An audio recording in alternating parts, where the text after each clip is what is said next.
now more than ever, people need to go within and plug into that cellular memory, plug into divine source, detach as much as possible from the matrix.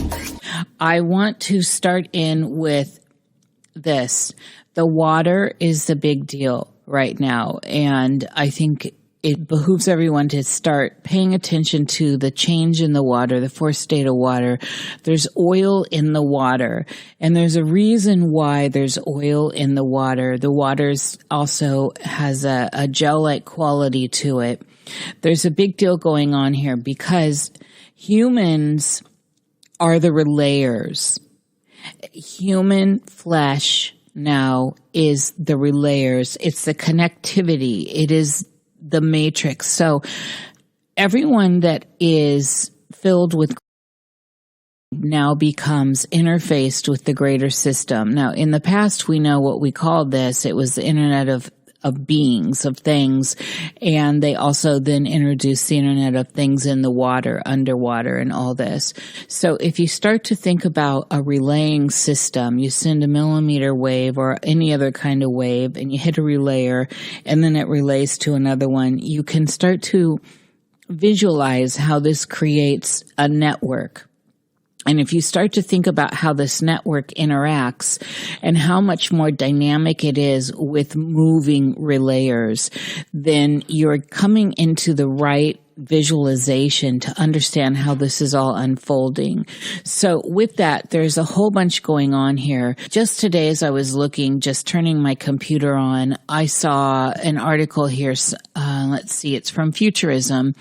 Scientists increasingly calling to dim the sun. It's no longer science fiction, and they go into a big myopic on this.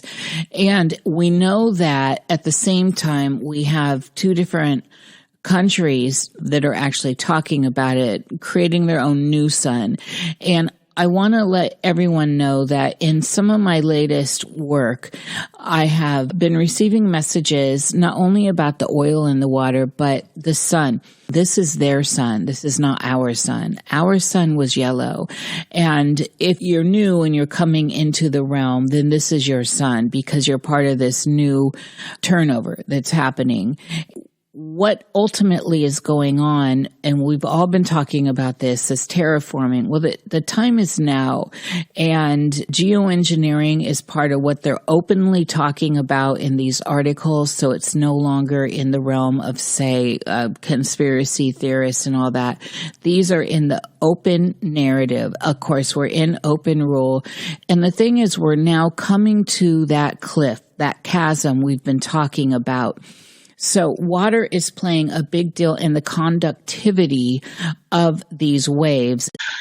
About the clouds, they have this means of making the undersides of certain clouds dark, and then you can see it's almost like a band where above a certain demarcation, the clouds are lighter, but below it, they're dark, right? And when have we seen that before? They've been around for a while now, but it's completely unnatural.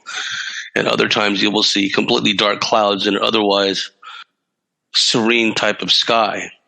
Now, there was a gal, a former Air Force photo interpretation analyst, and I had joined her Facebook group list. This was probably about 10 years ago, probably closer to 11, 12 years ago by now. And she's since dropped off the radar because of a lot of harassment that she was being subjected to. And what she was doing with software that allowed her to add contrast, bring out unseen to the naked eye details of cloud formations, right? And what she was able to do, and then she would use the software program to outline or highlight what it was that she was pointing out. And sometimes she didn't even need to do that. But what she was picking up in certain cloud formations there were literal giants inside, giant humanoids that were there in midair inside a cloud formation. Not only that, they would be alongside, kneeling, sitting, standing beside what seemed to be machinery or equipment of some kind, right? So she began putting out a stream of this in her Facebook group. Of course, the trolls show up, the harassment ensues. And I started playing around with that too, because it never occurred to me. Well, let me take it back. I've seen on one occasion, I was in a downtown area around here, and I looked up, and there was a perfect representation directly above me of a old school Welsh Anglo-Saxon type dragon, complete with all the scales, all the frills, in minute detail. Somebody tweaking the knobs had created in cloud fashion this exact representation of a dragon right above me. Okay, so somebody was, as they say here, taking the piss. Somebody was having fun with that, just showing what they can do with the technology. I'm not talking about that. What I'm talking about was inside these cloud formations, when contrast and other things were done to bring out details from within the cloud, you began to see machinery, structures, objects, and giant humanoids, right? So there, definitely, when you were bringing that up, that's the first thing I talked about. The gal since dropped off the radar, underwent a lot of harassment because her background was such, as a former Air Force photo interpretation analyst, analyzing satellite imagery, etc. Her background was pretty much impeccable. She was perfectly suited for the type of work she was doing. So I just like to throw that out.